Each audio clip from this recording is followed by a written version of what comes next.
It was a warm summer afternoon when we first found it.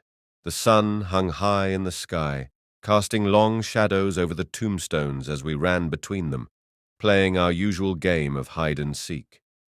The cemetery had always been our playground, a place we knew better than the back of our hands.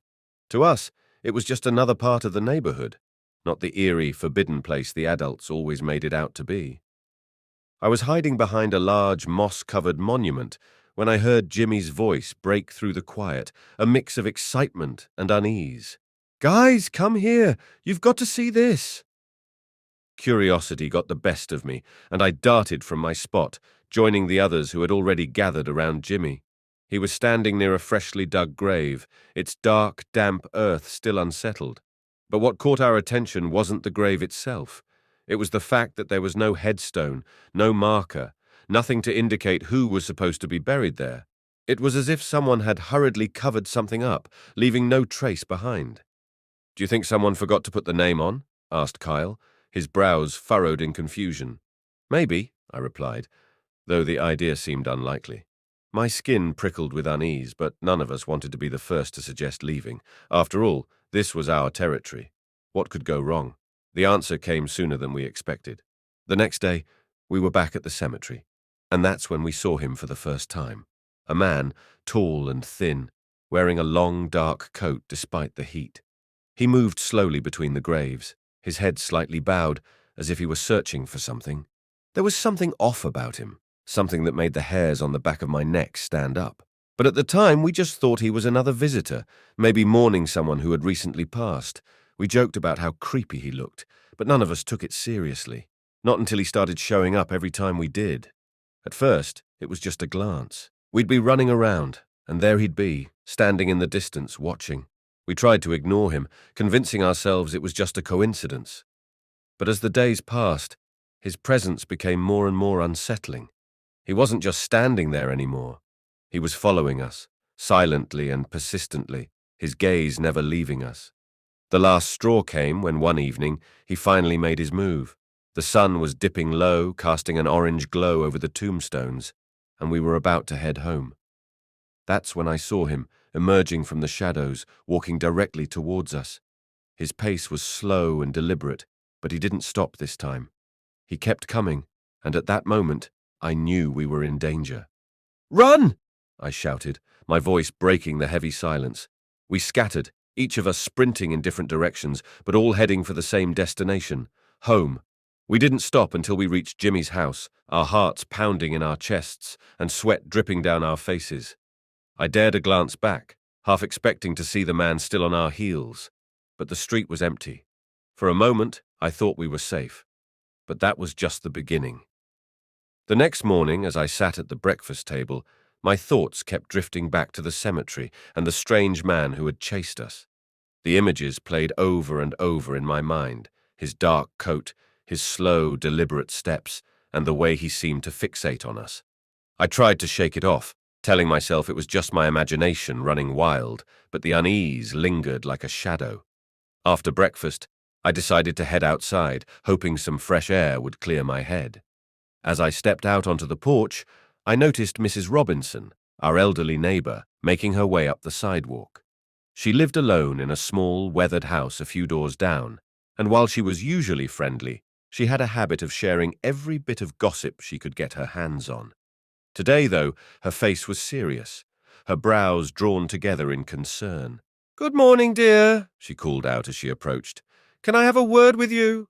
I nodded, trying to push away the unease that was now gnawing at my insides. Mrs. Robinson rarely spoke to us kids unless she had something important to say. She stopped at the foot of the porch steps, her gaze shifting nervously up and down the street. "I saw you and your friends at the cemetery yesterday," she began, her voice low, "and I've noticed some strange people hanging around there lately." My heart skipped a beat. "Strange people?" I echoed, hoping she didn't mean the man we had seen. She nodded, leaning in closer, as if she was afraid someone might overhear. "Yes, a couple of men. They don't look like they belong. They just wander around, not visiting any graves, not talking to anyone. They give me a bad feeling, and I've been meaning to tell someone, but—" She trailed off, glancing around nervously. I swallowed hard. my throat suddenly dry. "We saw one of them yesterday," I admitted. "He followed us. We ran home because he wouldn't stop." Mrs. Robinson's eyes widened, and she grabbed my arm, her grip surprisingly strong. "You must promise me you won't go back there," she urged. "It's not safe, these people. I don't know what they're up to, but it's nothing good. You hear me?" I nodded, though I wasn't sure how I could keep that promise. The cemetery was our spot, and despite what had happened, it was hard to imagine not going back. But the fear in Mrs. Robinson's eyes was real, and it made the unease in my gut twist tighter. "I'll tell the others," I promised, and she finally let go of my arm, her face softening. "You're a good kid," she said, giving me a small, tight smile. "Just be careful, all right?" I watched her walk back to her house, her steps hurried as if she couldn't get inside fast enough.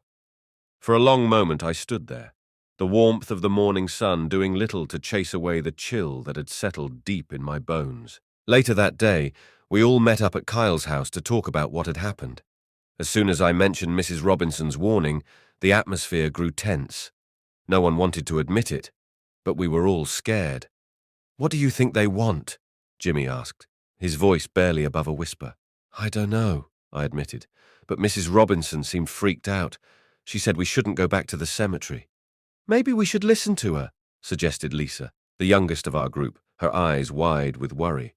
"What if they're dangerous?" Kyle, always the bravest, or maybe just the most stubborn, shook his head.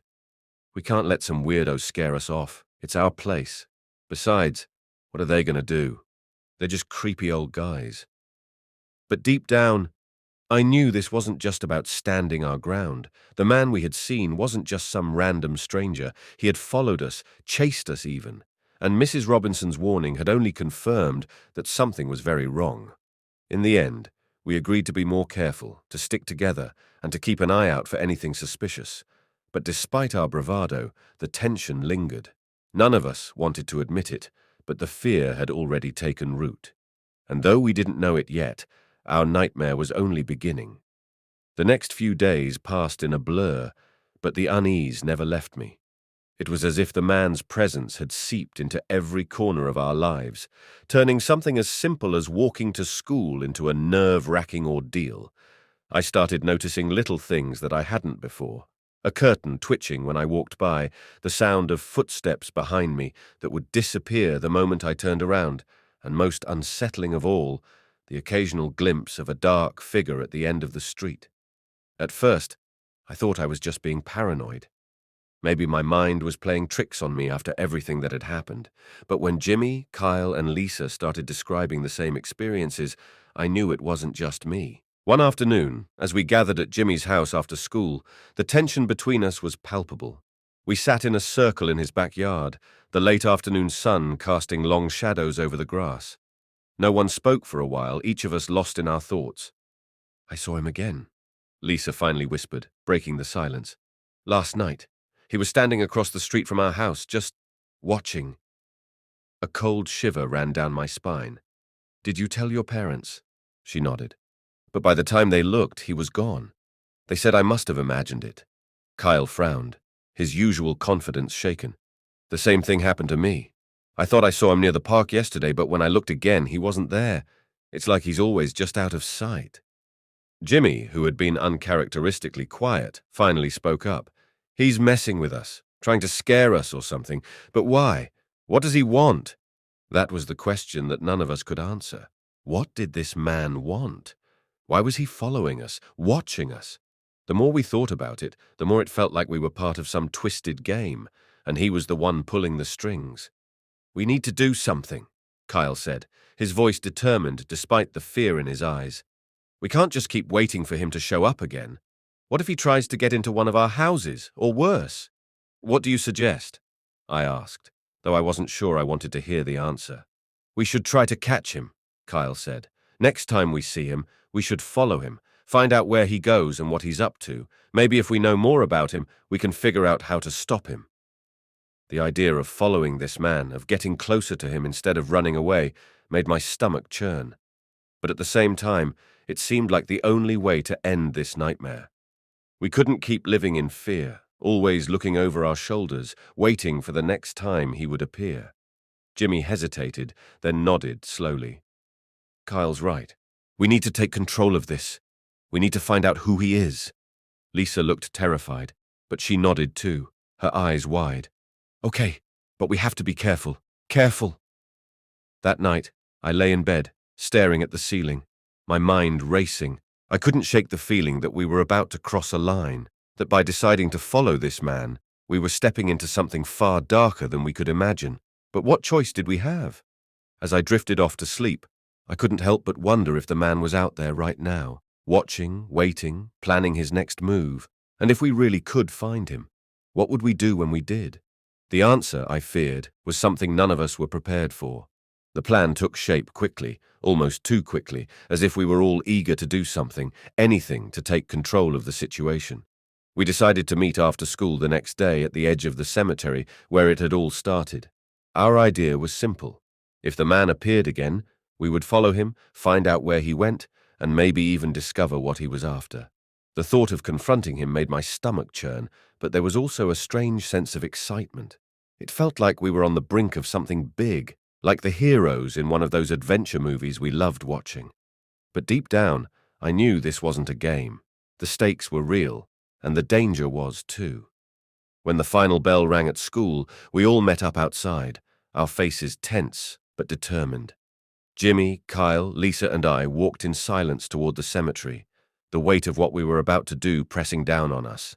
As we reached the familiar rusted gate, the air seemed thicker, as if the cemetery itself knew what was coming. We didn't have to wait long.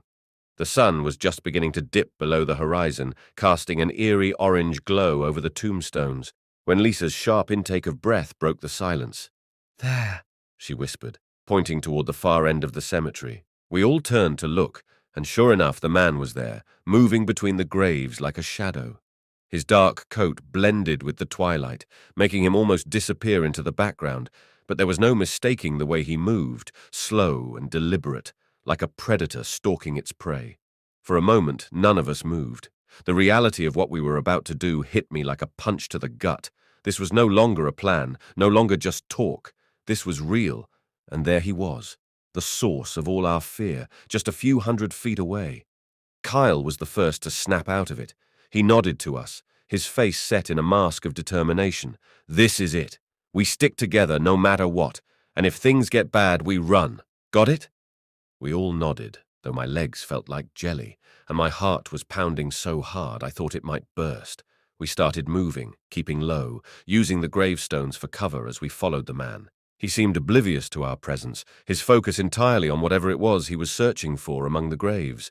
As we crept closer, I could see his face more clearly, pale, with deep-set eyes that looked like they hadn't seen a good night's sleep in years. His expression was one of intense concentration, but there was something else there too, something that sent a chill down my spine.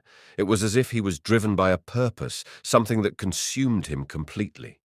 We followed him as he moved through the cemetery, heading toward a part of the grounds we didn't usually venture into, where the oldest graves lay, their stones worn and crumbling with age. The further we went, the thicker the trees became, their branches forming a twisted canopy that blocked out the last of the daylight. "Where is he going?" Jimmy whispered, his voice trembling.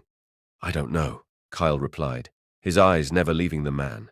"But we're going to find out." Suddenly, the man stopped. He stood in front of an ancient, weathered tombstone, so worn that the inscription was barely legible. For a moment, he just stood there, staring at it.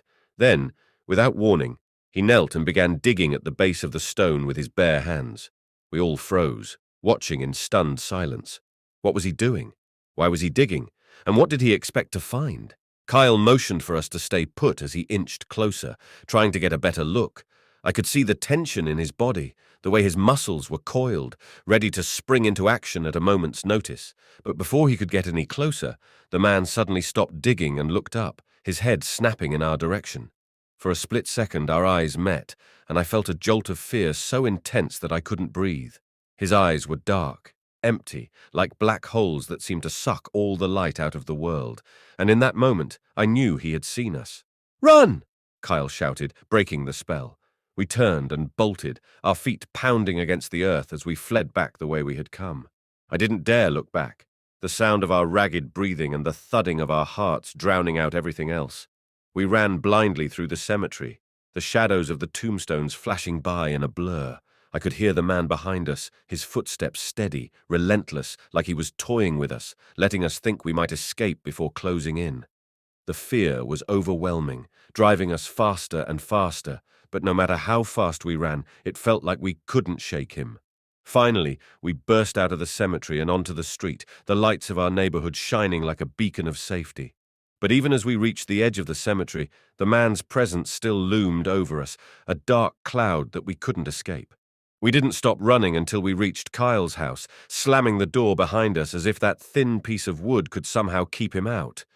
We stood there, panting, our faces flushed with fear and exhaustion. What? What was that? Lisa gasped, her voice shaking. I don't know, Kyle replied, his face pale. But whatever it is, it's not over.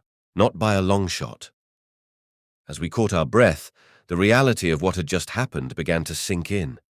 We had seen the man up close, seen the madness in his eyes, and we knew now that this was something far beyond our understanding.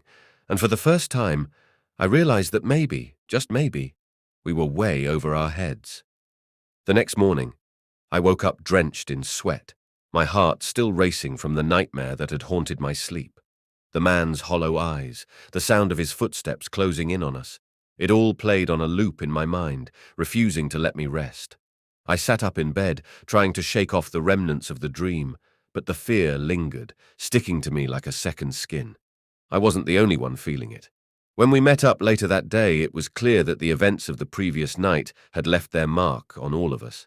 Kyle, usually so confident and unshakable, looked tired and on edge. Jimmy's jokes, which normally filled any silence, were absent, replaced by nervous glances over his shoulder. Lisa, the quietest among us, seemed almost ready to break down, her eyes darting around like she expected the man to jump out. We gathered at the small playground near Kyle's house, where the swings creaked in the breeze, and the air felt heavy with the weight of what we had experienced. No one knew what to say. It was like the fear had stolen our words along with our sense of security. What do we do now? Lisa finally whispered, her voice trembling. We can't just keep running from him. He'll find us again, won't he? Her words hung in the air, and none of us could deny the truth of them. The man hadn't just followed us once. He had made it clear that he wasn't going to stop. We had crossed a line by following him, and now it felt like we were caught in some twisted game that only he understood. We need to tell our parents, I said, the words coming out before I could stop them. They need to know what's going on. Maybe they can do something. Kyle shook his head, his jaw tight. And tell them what? What a creepy guy in a cemetery is following us. They'll just think we're making it up, or worse, that we're getting into trouble. We've tried telling them already, remember? They don't believe us. I wanted to argue, to say that this time it was different, that they had to believe us after everything we'd seen. But deep down, I knew Kyle was right. Our parents had already brushed off our concerns once, chalking it up to overactive imaginations or too many scary stories.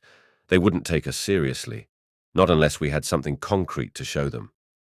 What if we go back? Jimmy suggested hesitantly. Not to follow him, but to try and find something, some kind of proof. If we can show our parents that there's something wrong, they'll have to listen. The thought of going back to the cemetery made my blood run cold. The fear from last night was still too fresh, the memory of the man's eyes boring into mine too vivid. But I could see the determination in Jimmy's face, the way he was grasping at this idea like it was our only hope. We should stick together, Lisa said, her voice steadier now. If we go back, we have to all go, and we have to be careful. Careful. There was a pause as we all considered the idea, the silence filled only by the creaking of the playground swings.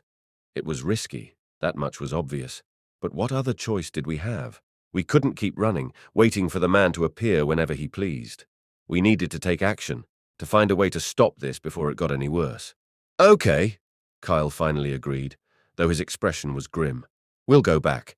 But this time we don't get too close. We stick to the edges, stay out of sight, and if anything feels wrong, we leave, no matter what. We all nodded in agreement, though the fear was still there, gnawing at the edges of our resolve. The plan was set. We would return to the cemetery that night, hoping to find something, anything, that could explain what was happening.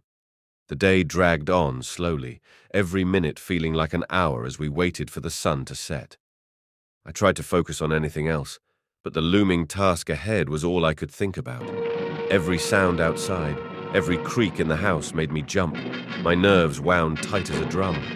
Finally, as the last light of day faded and the sky turned a deep, foreboding blue, we met up at the edge of the cemetery. The air was cool, the night quiet except for the occasional rustle of leaves in the breeze. It felt like the world was holding its breath, waiting to see what would happen next. We slipped through the rusted gate, moving as silently as we could. The cemetery looked different at night. The tombstones cast long, eerie shadows, and the trees seemed to close in around us, their branches reaching out like skeletal fingers. Every step felt heavy, like we were walking into a trap we couldn't see. We spread out slightly, keeping close but giving ourselves room to search. I tried to focus on the task at hand, scanning the ground and the graves for anything out of the ordinary. But the fear was always there, lurking just beneath the surface, ready to surge up at the slightest provocation. For a while, we found nothing. The graves looked just as they always had, silent and undisturbed. I was starting to think this was a mistake, that we wouldn't find anything, when Kyle suddenly hissed, "Over here!"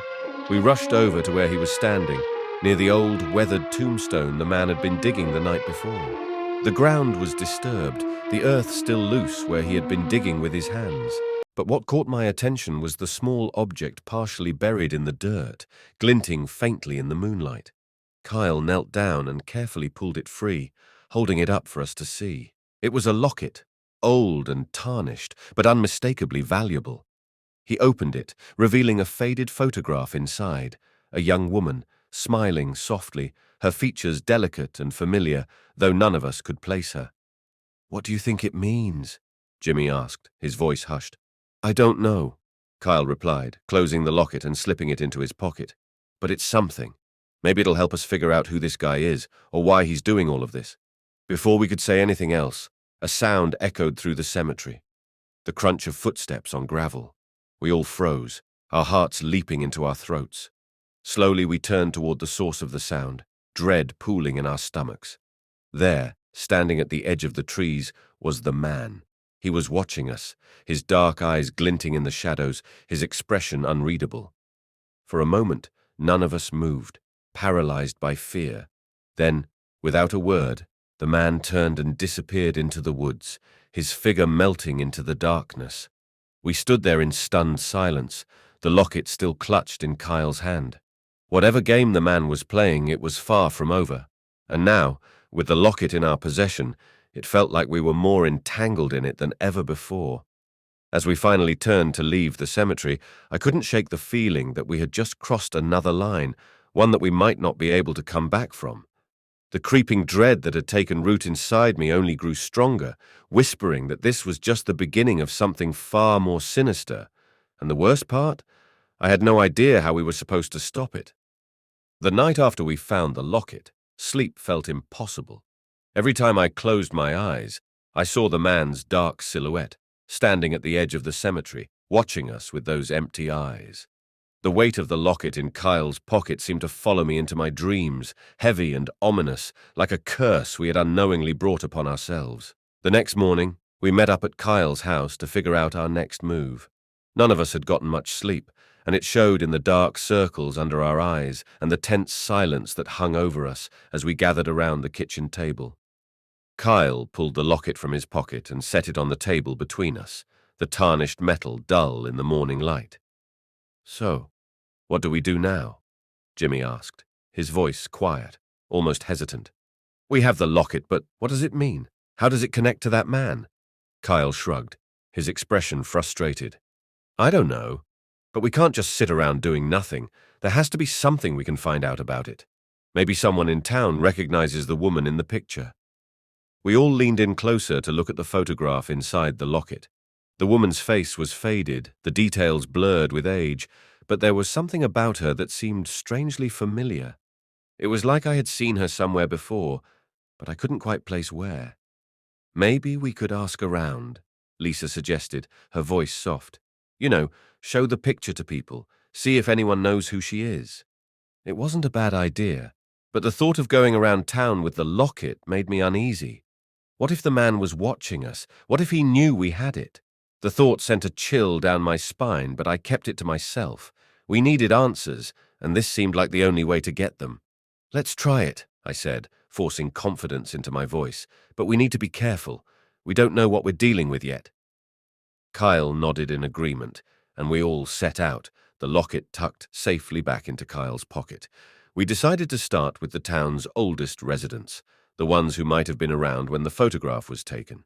It felt like a long shot, but it was the only lead we had. We walked through town, stopping at a few of the local shops and asking the owners if they recognized the woman in the picture. Most of them shook their heads. Some didn't even bother to look closely. It wasn't until we reached Mrs. Henderson's house, an elderly woman who had lived in town her whole life, that we finally got a reaction. Mrs. Henderson was sitting on her porch, knitting something colorful when we approached. She was known for her sharp memory and endless stories about the town's history, so we figured if anyone would know the woman in the locket, it would be her. "Good morning, Mrs. Henderson," Kyle said politely, holding out the locket. "We were wondering if you might recognize this woman. She looks familiar, but we can't place her." Mrs. Henderson squinted at the locket, adjusting her glasses as she peered at the photograph.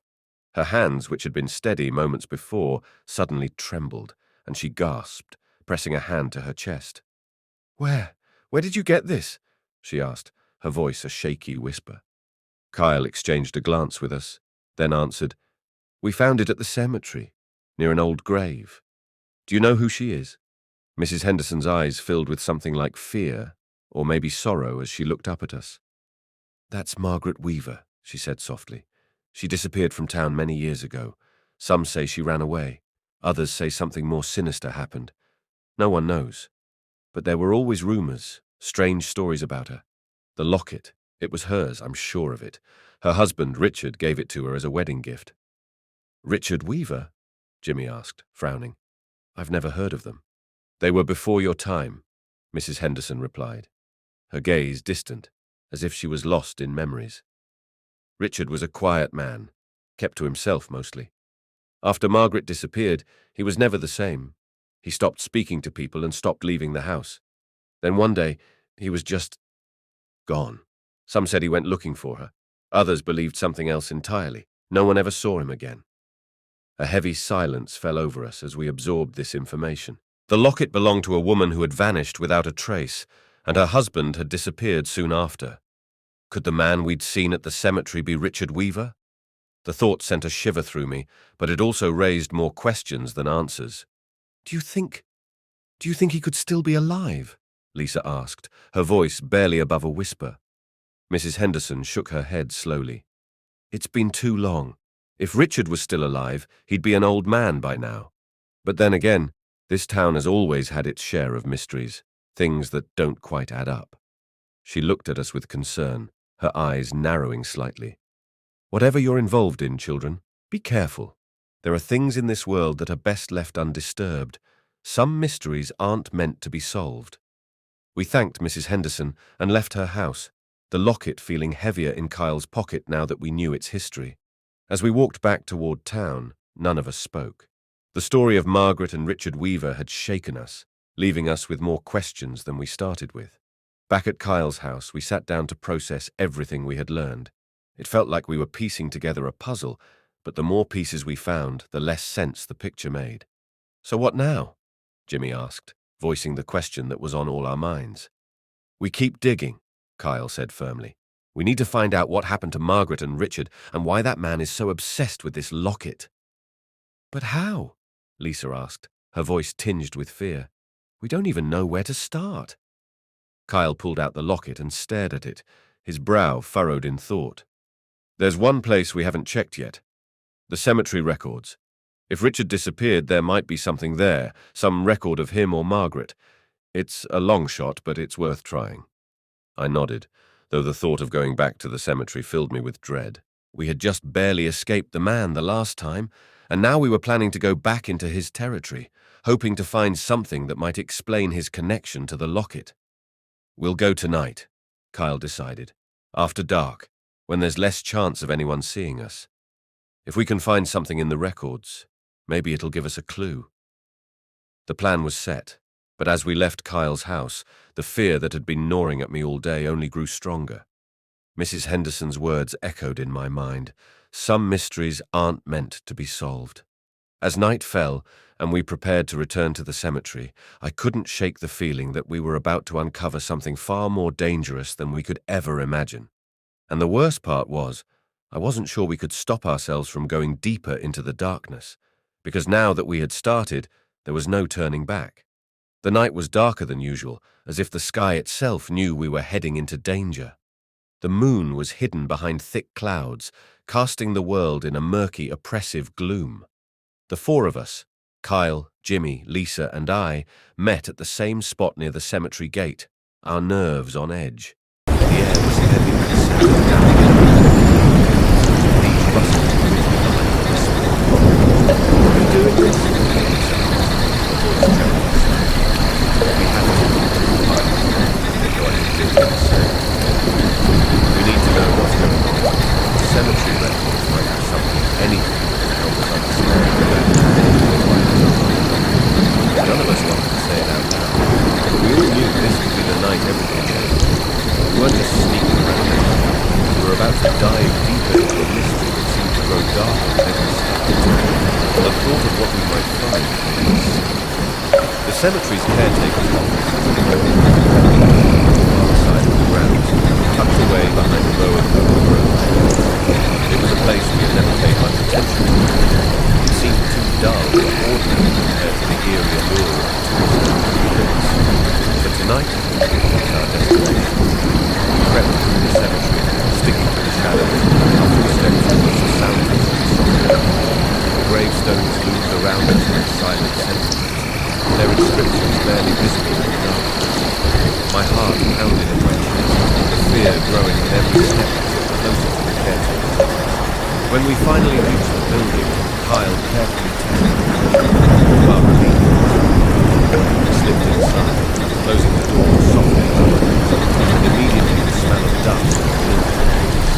The office was small and cluttered, stacks of old books and papers piled haphazardly on every surface. A single dim light bulb hung from the ceiling, flickering casting long, distorted shadows across the room. Kyle wasted no time. He moved to the back of the room, where a large metal filing cabinet stood against the wall, its drawers labelled with dates and names. He pulled out the bottom book, marked 1900 to 1950, and began writing into the file. Look for anything on the name. We all pitched in, searching through the yellow paper with the brittle record. The silence of the room broken only by the rustle of heavy documents. The air was thick with dust, the faint sound of the mountain seemed to grow loud in the golden sea. Minutes passed, and it felt like just as I was beginning to think we could find anything, Lisa let out a small gasp. "Here!" she whispered urgently, holding up a file with trembling hands. "I found something!" We all gathered around, our eyes fixed on the file she read. The label on the folder read, "Weaver, Margaret, 1955. Kyle took the file from her and opened it, revealing a small collection of documents. The first was a burial record, confirming that Margaret Weaver had indeed been buried in the cemetery. There was something strange about it. The date on the record was 1933, yet Mrs. Henderson had said that Margaret had disappeared, not that she had died. This doesn't make sense, Jimmy muttered. She was buried. Why did people think she just vanished? We kept flipping through the file, searching for more. The next document was a death certificate, but it too seemed off. The cause of death was listed as unknown, and there was no mention of any investigation or autopsy, as if the death had been swept away. Most unsettling detail was the signature at the bottom. It wasn't the doctor, the coroner, someone named signed with death. A chill running down my spine. With her husband there. Kyle's eyes narrowed as he studied the signature. This doesn't add up. Why would Richard sign this if she just disappeared? And why is there no record of an investigation? There was one more document on the file. As Kyle pulled out, we all leaned in close. It was a handwritten note, paper written today, to be eager. The handwriting was neat, almost too neat, right at the middle. It read, Margaret's rest must not be disturbed. She was taken and now she must be moved. Beware the one who sees the locket, for he will not survive. A cold wave of fear washed over me as I read it. The note didn't make sense, but it carried weight. Afraid, the one who seeks the locket sent a shiver down my spine, and I couldn't help but think of the man who had been stalking. This is about him, isn't it? Lisa whispered, her eyes wide with fear. The man who's been following us. He's the one who wants the locket. But why? Jim asked. What does he want with it? Before any of us could answer, a loud creak echoed through the office. We all froze, our eyes darted toward the door. The sound of footsteps followed, slow and deliberate, growing louder as they approached the building. My heart pounded in my chest, terror gripping me in an ice. He's here. I whispered, his face pale. We need to get out of here. Now! We scrambled to put the file back, but before we could close the door to the office burst open with a deafening crash. The man stood in the doorway, his dark coat billowing around him like a shroud, his eyes burning with an intensity that made my blood run cold. For a moment, time seemed to stand still. Trapped, cornered with nowhere to go. The man stepped forward, his gaze locked on Kyle, who still held the note in his trembling hand. Give it to me, the man demanded, his voice low and menacing. The locket, it belongs to me. Kyle backed away, his grip tightening on the locket. What do you want with it? Why are you following us? The man's eyes flashed with anger, and he took another step forward. You don't understand. That locket's the key. It's the only way to bring her back. Bring her back? I asked, my voice shaking. Margaret, the man hissed, his voice full of desperation. She was taken from me, but with the locket, I can bring her back. I can undo what was done. I can see the madness in her, the obsession with the pursuit. This wasn't just about a piece of food. This was about something far darker, something that had driven him to the brink of insanity. You can't bring her back, Kyle said, his voice firm despite the fear in his eyes. She's gone. You need to let her go. The man let out a laugh, picked her up. You don't know what you're talking about. She's not gone. She's just waiting. The locket is the key to open the door between this world and the next. And I will not let you stand here. Before any of us could react, the man lunged forward, his hand reaching for the locket. Kyle dodged to the side. The man was faster than any of us expected. He grabbed Kyle by the arm, his grip like iron, and pulled him closer, his eyes wild with fury. Give it to me! He snarled, his voice filled with desperation. Run! Kyle shouted, shoving the locket into my hand, struggling to break it. Take it and run! I didn't listen to him. I grabbed the locket and bolted to the door, Jim and Lisa close behind me. We burst out of the office and into the night. Cold air hitting us like a slap of the hammer. I could hear the sounds of the struggle behind us, Kyle's shouts mingling with the man's furious demands, but I didn't stop. I couldn't stop. We ran through the cemetery, our breaths coming in ragged gasps, the darkness closing in around us. The locket felt like a burning coal in my hand, its weight pulling me down, but I refused to let go. This was what the man wanted, and I couldn't let him down, not after everything we had uncovered. As we reached the edge of the cemetery, I dared glance back. The office was still visible in the distance, a small square of light in the darkness. I could see figures moving inside, but I couldn't tell what was happening. Just praying that Kyle would make it out. We didn't stop running until we reached the safety of the street, the lights of the houses shining like beacons. We collapsed on the sidewalk, our bodies shaking with fear and exhaustion.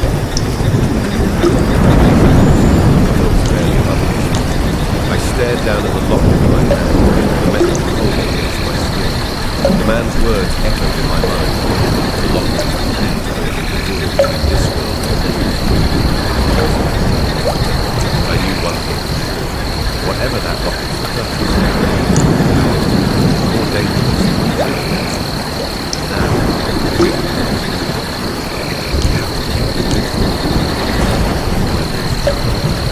no matter what, we can't let it get it. Even as I said,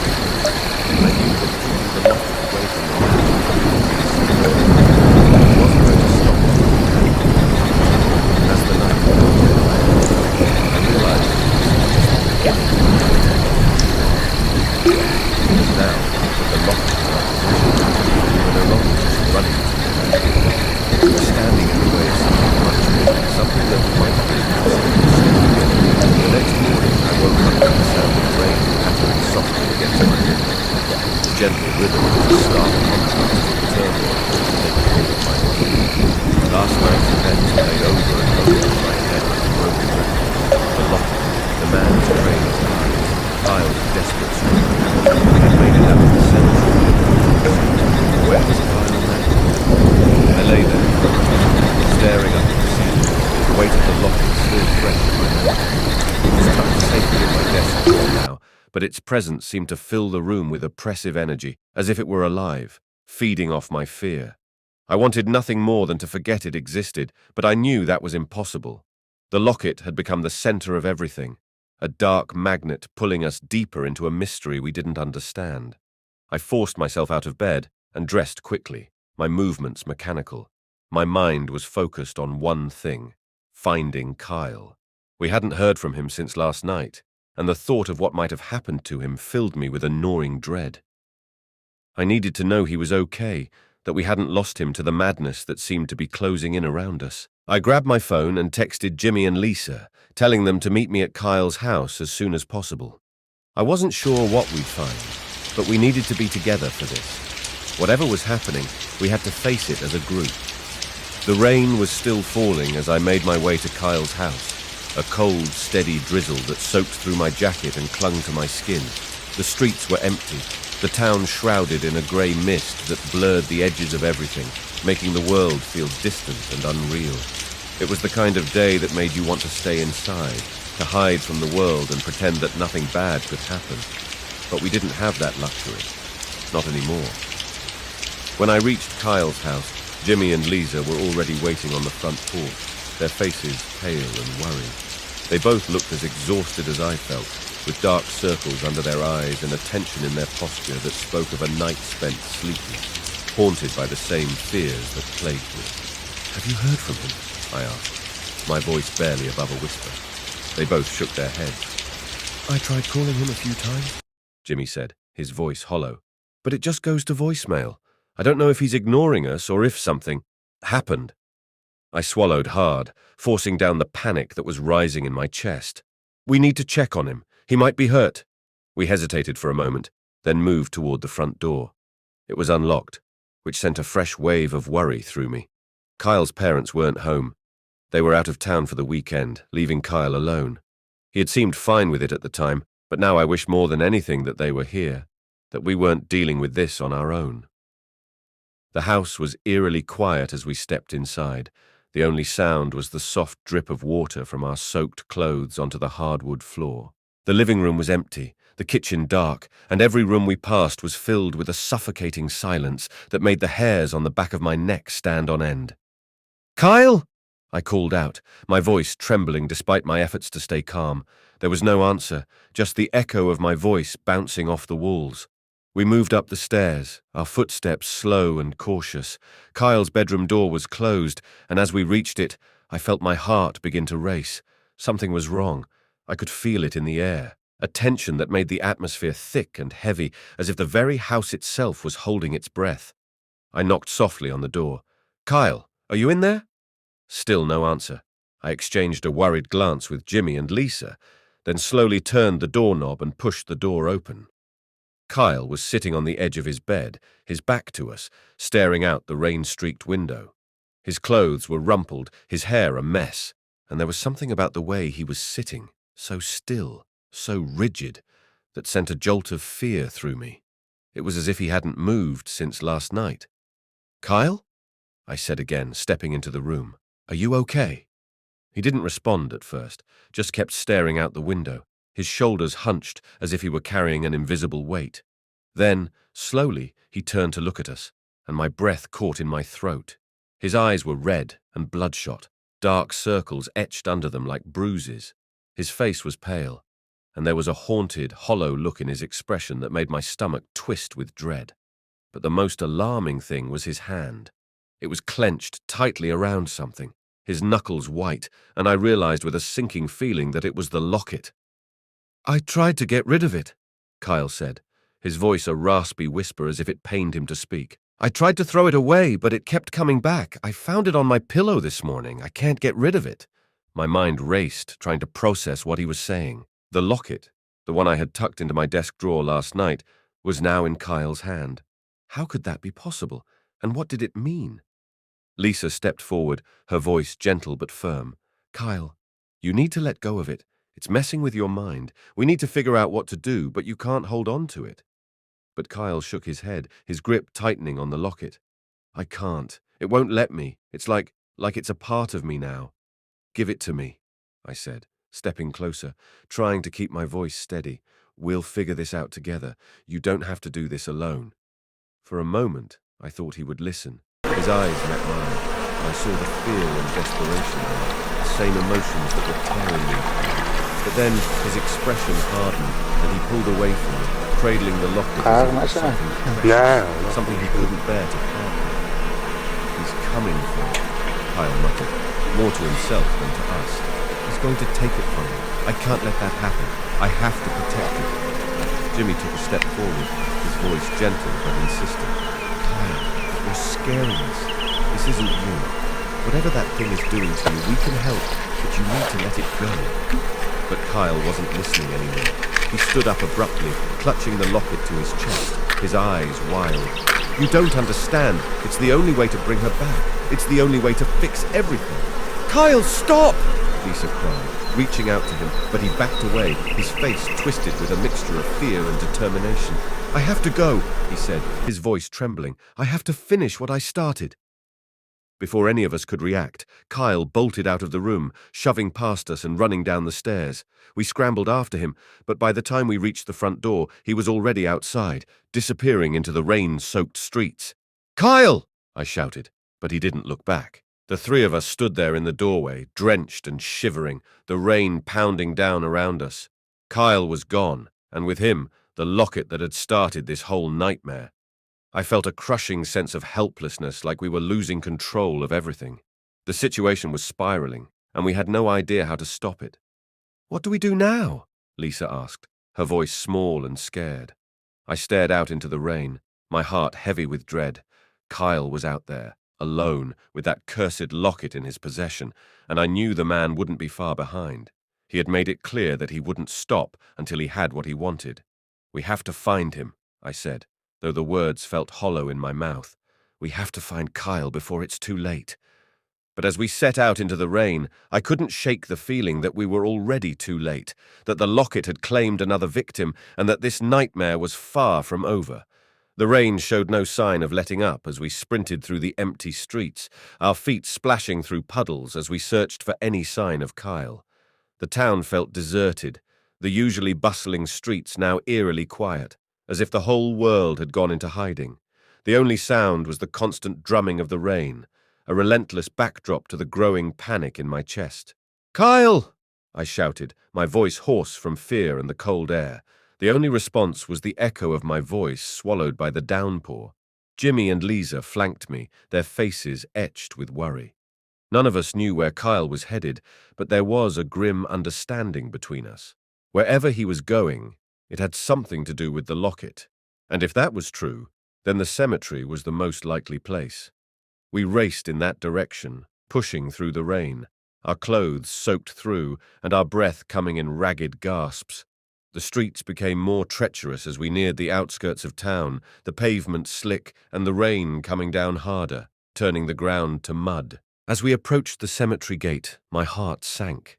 The gate was ajar, creaking in the wind, and beyond it, the gravestones loomed like dark sentinels.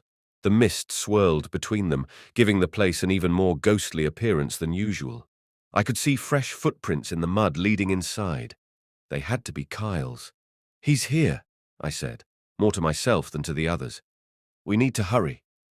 We slipped through the gate and into the cemetery, our footsteps muffled by the thick mud. The air was colder here, the wind howling through the trees, making the branches creak and groan. It felt like the cemetery was alive, watching us, waiting for us to make a mistake. We moved carefully between the gravestones, our eyes scanning the shadows for any sign of Kyle. The cemetery seemed larger in the dark, every corner shrouded in mystery, every shadow hiding something sinister. I couldn't shake the feeling that we were being watched, that the man was somewhere close, waiting for the perfect moment to strike. There! Lisa suddenly pointed ahead, her voice trembling with a mixture of relief and fear. Through the mist, I saw Kyle standing in front of a large, crumbling mausoleum, the same one where we had first encountered the man. He was hunched over, his back to us, his hands clutching the locket so tightly that his knuckles were white. He didn't seem to notice us approaching, his focus entirely on the mausoleum. "Kyle!" I called out, but he didn't respond. As we got closer, I could see that something was very wrong. Kyle's face was pale, his eyes wide and glassy like he was in a trance. He was whispering something under his breath, words I couldn't make out, but they sounded frantic, desperate. The locket in his hand seemed to pulse with a faint, unnatural light, casting an eerie glow on his face. "Kyle, stop!" Jimmy shouted, rushing forward. He grabbed Kyle's arm, trying to pull him away from the mausoleum, but Kyle didn't budge. It was like he was rooted to the spot, his entire being focused on the locket. "It's too late," Kyle muttered, his voice hollow and distant. "I have to finish it. I have to bring her back." "Bring who back?" Lisa asked, her voice shaking.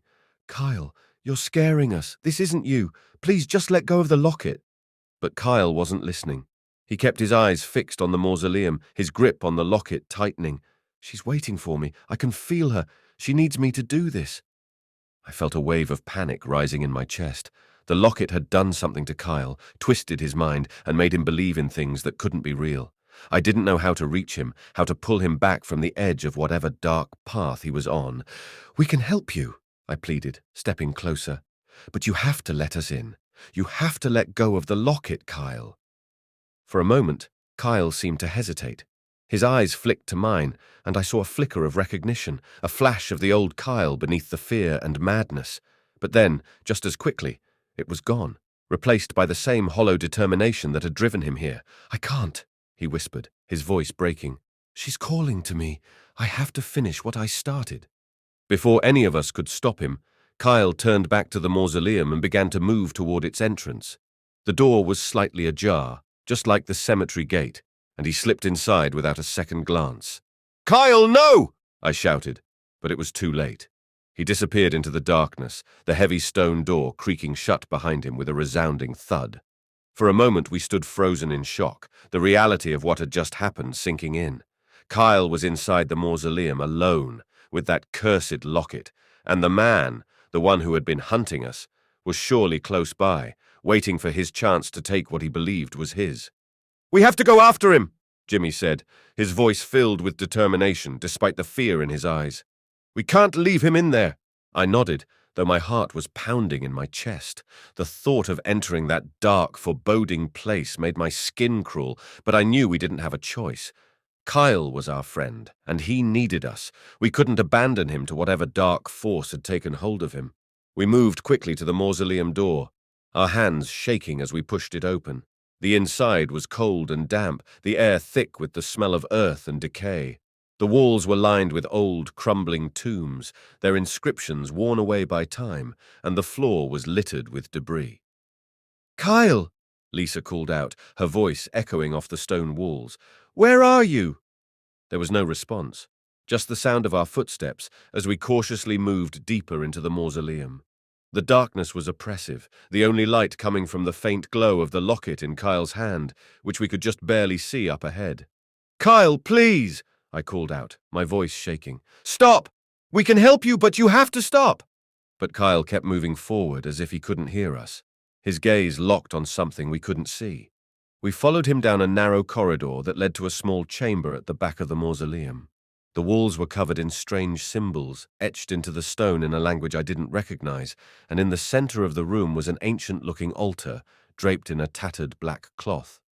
Kyle stopped in front of the altar, the locket's glow growing stronger, illuminating his face with an eerie light. He placed the locket on the altar, his hands trembling, and began to whisper something under his breath, the same frantic, desperate words we had heard earlier. "Don't do this, Kyle!" Jimmy shouted, rushing forward to stop him, but as he reached out to grab Kyle's arm, a sudden force slammed into him, sending him flying back against the wall. "Jimmy!" Lisa screamed, running to his side. I stood there, frozen in place, as Kyle continued his chant, oblivious to everything around him. The air in the room grew colder, the light from the locket pulsing like a heartbeat, and the symbols on the walls seemed to shift and writhe as if they were alive. And then, with a final whispered word, Kyle fell silent. The locket's light dimmed, and for a moment everything was still. I held my breath, waiting for something, anything to happen. But instead of the locket bringing Margaret back, or anything remotely like that, the shadows in the chamber seemed to grow darker, deeper. A cold wind swept through the room, snuffing out the light completely. The darkness was absolute, suffocating, and with it came a deep, resonant voice that seemed to echo from the very walls. "You have awakened me." The voice was like nothing I had ever heard. It was ancient, filled with a malevolent power that sent a shiver of terror down my spine. I couldn't see anything in the darkness, but I could feel a presence in the room with us. Something vast and unknowable, something that shouldn't exist. "Kyle, stop!" I screamed, but my voice was swallowed by the darkness, and then, as suddenly as it had begun, the darkness receded, the air rushing back into the room with a violent force that knocked me off my feet. The light from the locket flared one last time before fading completely, leaving us in the dim, flickering glow of the chamber's lone candle. Kyle was on the floor in front of the altar, unconscious, the locket still clutched in his hand. I scrambled over to him, my hands shaking as I checked for a pulse. It was there, weak but steady, and I let out a breath I hadn't realized I was holding. "We need to get out of here," Lisa said, helping Jimmy to his feet. Her voice was filled with a barely controlled panic, and I knew she was right. Whatever we had just unleashed, we couldn't stay here. With Jimmy and Lisa's help, I lifted Kyle, and we half-carried, half-dragged him out of the mausoleum, our movements frantic and uncoordinated. The rain had stopped, but the air was still thick with moisture, the mist swirling around us as we stumbled back toward the cemetery gate. As we reached the gate, I glanced back at the mausoleum. It loomed in the distance, silent and foreboding, and I couldn't shake the feeling that something was watching us, waiting for us to leave. We didn't stop until we reached the safety of Kyle's house. We laid him on the couch, and for the first time since this nightmare began, I felt the crushing weight of exhaustion hit me. We had survived the night, but at what cost? Kyle was unconscious, the locket still in his grip, and we had no idea what we had awakened in that dark chamber. "We need to figure out what's happening," Jimmy said, his voice barely above a whisper, "before it's too late." I nodded, though my mind was spinning with fear and uncertainty. We were in way over our heads, dealing with forces we couldn't begin to understand. But there was no turning back now. The locket, the man, the voice in the dark, they were all connected, and the key to stopping this nightmare lay in uncovering the truth. And whatever it took, I knew we had to find it before it found us. Kyle didn't wake up for hours. We sat around his living room, the weight of everything that had happened pressing down on us like a suffocating blanket. The locket was still in his hand, and despite our efforts, we couldn't pry it from his grip. It was as if his very life was tied to it, the cold metal fused to his skin. The storm had passed, leaving the town eerily quiet.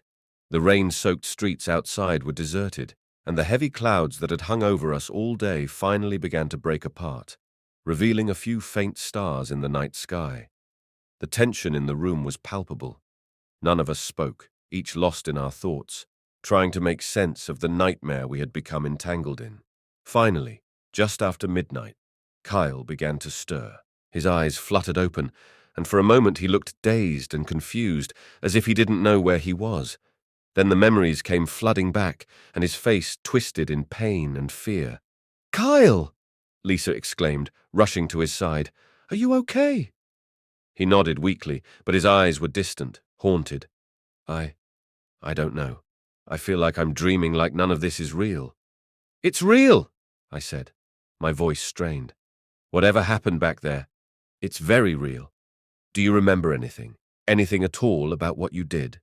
Kyle hesitated, his brow furrowing as he tried to recall. "I remember the mausoleum and the locket. I was trying to bring her back. Margaret, I thought I could do it. I heard her voice in my head, telling me what to do, telling me she was waiting for me." "But that wasn't her," Jimmy said, his voice trembling. "That voice, whatever it wasn't Margaret. It was something else." Kyle looked down at the locket in his hand, his face pale. "I know, but it felt so real, like she was right there with me. And now, I don't know what I've done." None of us knew what to say. The fear we had felt in the mausoleum was still fresh, and the memory of that dark, ancient voice lingered like a shadow over us. We were all terrified, but more than that, we were desperate for answers. "Maybe we should take it to someone," Lisa suggested cautiously. "Someone who knows about this kind of stuff. There has to be someone in town who can help us." But who? We were just kids, and the only people we knew who might understand this kind of thing were the town's eccentric old folk, the ones who told stories about ghosts and curses. Would they even believe us? And even if they did, what could they do? "I don't think anyone can help us," Kyle said quietly, his voice laced with despair. "I think this is something we have to deal with ourselves. We unleashed it. We have to figure out how to stop it." As much as I wanted to deny it, I knew Kyle was right. We had gone too far down this path, and now we were the only ones who could set things right. But how? We had no idea what we were dealing with or how to stop it. The locket was the key to everything, but it was also the source of our nightmares. If we destroyed it, would that end everything? Or would it make things worse? Before we could discuss it further, a loud knock echoed through the house, freezing us in place. My heart skipped a beat as I looked at the others, fear flashing in their eyes. "Who could that be?" Jimmy whispered, though I knew we were all thinking the same thing. The man. He had found us. Kyle struggled to sit up, wincing as he tried to stand. "I have to face him. It's me he wants." "No," I said firmly, grabbing his arm. "We're in this together. We'll all face him." We moved toward the door, our steps slow and cautious, every nerve on edge. The knocking continued, relentless and growing louder, as if whoever was outside knew we were hesitating. Kyle took a deep breath and opened the door. Standing on the porch, drenched from head to toe, was the man. He looked even more menacing up close, his long, dark coat dripping water onto the wooden floorboards, his eyes burning with an intensity that sent a chill down my spine. "You have something that belongs to me," he said, his voice low and gravelly, with an unsettling calmness that belied the fury in his eyes. For a moment, none of us moved. The man's presence was overwhelming, like a force of nature that had come to collect a debt. I could feel the fear radiating off Kyle, Jimmy, and Lisa, and I knew they felt the same paralyzing terror that gripped me. But we couldn't give in. We had to stand our ground. "You can't have it," Kyle said, his voice trembling but resolute. "The locket, it's too dangerous. You can't use it." The man's eyes narrowed, and he took a step closer, his gaze fixed on Kyle. "You don't understand. The locket is mine, and it's the only way to bring her back. You've meddled in things you can't begin to comprehend, but it's not too late. Give me the locket, and no one else has to get hurt." "We don't trust you," I said, stepping in front of Kyle. "You've been stalking us, threatening us. Why should we believe anything you say?" The man's expression hardened. "Because I've been trying to fix what's been broken. You have no idea what you've done, what you've unleashed. The locket is the only way to contain it. Without it, this town is doomed." "Contain what?" Lisa asked, her voice shaking. "What is it? What did we unleash?" The man hesitated, his eyes flicking to the locket in Kyle's hand. "It's an ancient spirit, something that was bound to the locket long ago. Margaret. She was the vessel, the one who held it. But when she died, it became restless, searching for a new host. That's why I need the locket, to keep it bound, to stop it from spreading." "Why didn't you just tell us that from the beginning?" Jimmy demanded, his fear giving way to anger. "Why all the secrets and the stalking? We might have helped you." "Would you have believed me?" the man shot back. "You're children. You meddled in things you don't understand. But it's too late for that now. The spirit is awake, and it's only a matter of time before it finds a new host. If you care about your town, if you care about your lives, then give me the locket." Kyle looked at us, his eyes wide with fear and uncertainty. We had no way of knowing if the man was telling the truth, but the desperation in his voice seemed real, and the darkness we had encountered in the mausoleum was something none of us wanted to face again. "Give it to him, Kyle," I urged quietly. "If there's even a chance he's telling the truth, we have to try."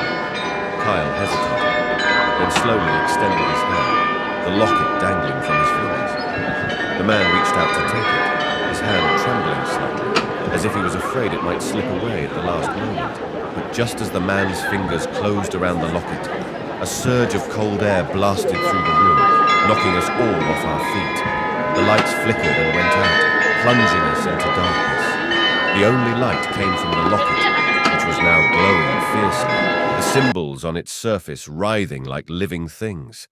A deafening roar filled the room, and suddenly the man was thrown backward, slamming into the wall with a sickening thud. The locket shot out of his hand and hovered in the air, spinning faster and faster, the light growing brighter until it was almost blinding. "Kyle, get away from it!" Lisa screamed, pulling him back as the locket seemed to implode, sucking in all the light and leaving us in pitch-black darkness. And then, just as suddenly as it had begun, the chaos stopped. The locket fell to the ground with a dull clink, its light extinguished. The room was silent. The only sound was our ragged breathing and the pounding of our hearts. I scrambled to my feet, my eyes searching the darkness for the man. He was slumped against the wall, unconscious or worse, but the locket lay at his feet, inert and lifeless. "What just happened?" Jimmy whispered, his voice trembling with shock. "The spirit," Kyle said, his voice barely audible. "It's gone. It's not in the locket anymore." "But where did it go?" Lisa asked, her voice filled with dread. Before any of us could answer, the man stirred, groaning as he struggled to sit up. His eyes flickered open, filled with pain and desperation. You've made a terrible mistake," he rasped. "The spirit, it's free. You've unleashed it into the world." The words hung in the air like a death sentence. The spirit was free, no longer bound by the locket, and now it was out there, somewhere, waiting to find a new host, to wreak havoc on our town, on all of us. "What do we do now?" I asked, my voice trembling. The man struggled to his feet, his face pale and drawn. "We have to find it before it finds a new host. The locket is useless now. We'll have to use something else to trap it, but it won't be easy. It's stronger now, angrier, and it's hunting." He turned to leave, but then paused, looking back at us with a mixture of pity and resolve. "You're coming with me. You started this. Now you'll help me end it." We were too stunned to argue. The gravity of what we had done, of what we had unleashed, was too overwhelming. We had no choice but to follow the man, to try and fix the disaster we had unwittingly set in motion. As we left the house, the locket still lying on the floor like a discarded relic, I couldn't shake the feeling that we were being watched. The night seemed darker, the shadows deeper, as if the very air was thick with the presence of the spirit we had set free. The man began lighting the candles with a steady hand, their flickering flames casting long, eerie shadows on the walls. The ancient texts and artifacts on the table seemed to hum with a strange energy, as if they were awakening to the presence of the ritual that was about to unfold. The air in the room grew thicker, charged with a tension that made it difficult to breathe. "You'll need to follow my instructions exactly," the man said, his voice calm but firm. "Any mistake could be disastrous. This spirit we're dealing with is powerful, and it's angry. We have one chance to trap it again, but it won't come willingly." "What do we need to do?" Jimmy asked, his voice trembling with a mix of fear and determination. The man turned to face us, his eyes dark and serious. "We need to create a new vessel to contain the spirit. The locket is no longer capable of holding it, so we'll have to bind it to something else. But first, we must weaken it, lure it here, and then seal it away." "How do we weaken it?" Lisa asked, her voice barely above a whisper. "With a summoning," the man replied, holding up the book he had been studying. The pages were filled with symbols and words in a language none of us could understand. "The spirit is bound by certain rules, certain rituals. We can use those against it. But once it's here, it will try to escape, to find a new host. We have to be ready to bind it before it can break free." My heart pounded in my chest as I realized the gravity of what we were about to do. This wasn't just about stopping a ghost or undoing a curse. This was a battle for our very lives. If we failed, the spirit would be unleashed on the world with nothing to stop it. "What do we use as the new vessel?" I asked, trying to keep my voice steady. The man hesitated, then reached into his coat and pulled out an old, intricately carved box.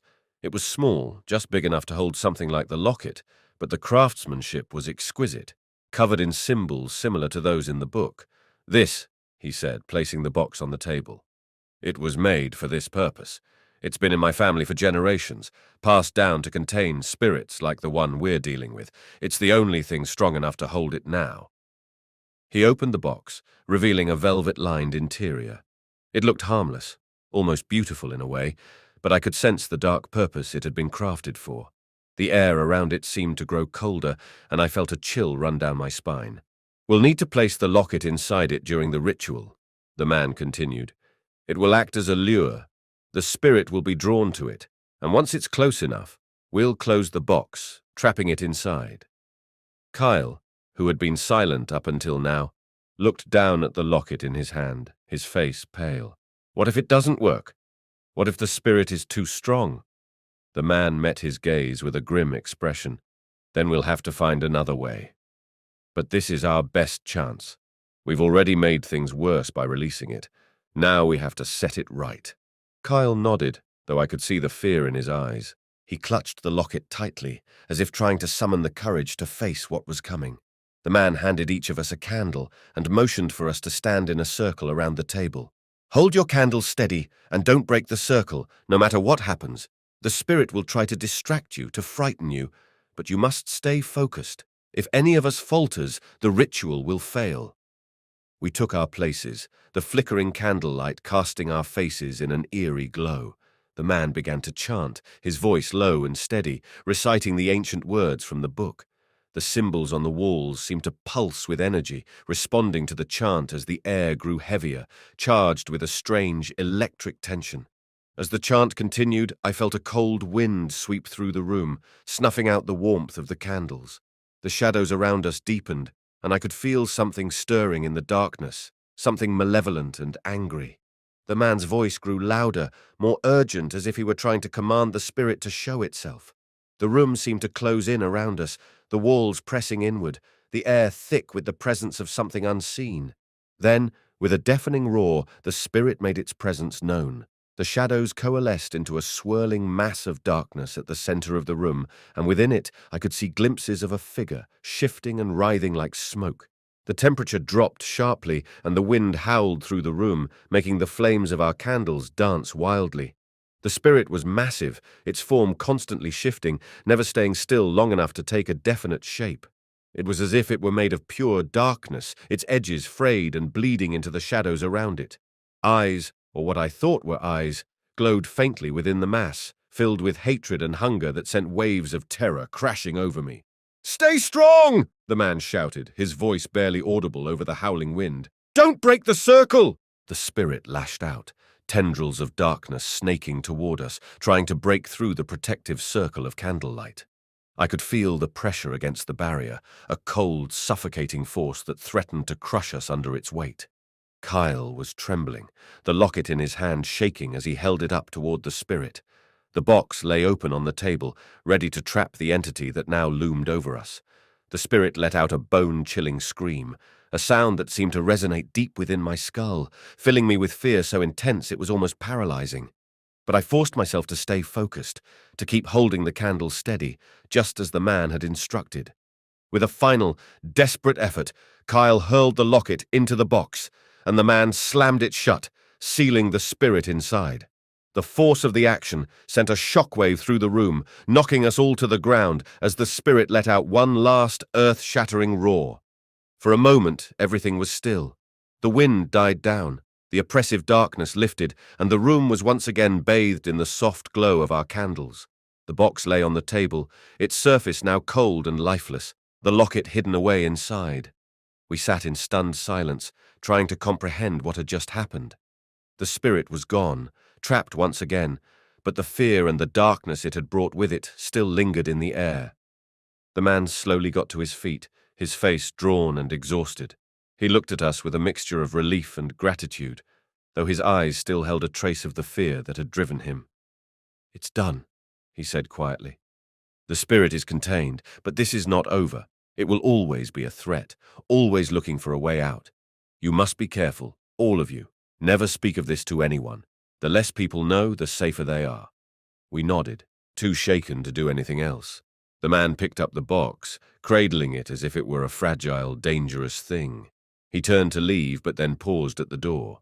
"Thank you," he said, his voice heavy with the weight of what had just transpired. "You did well. But remember, this is a burden we all must carry now."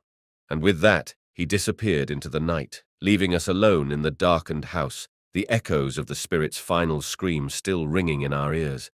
We sat there in silence, the reality of what we had just faced slowly sinking in.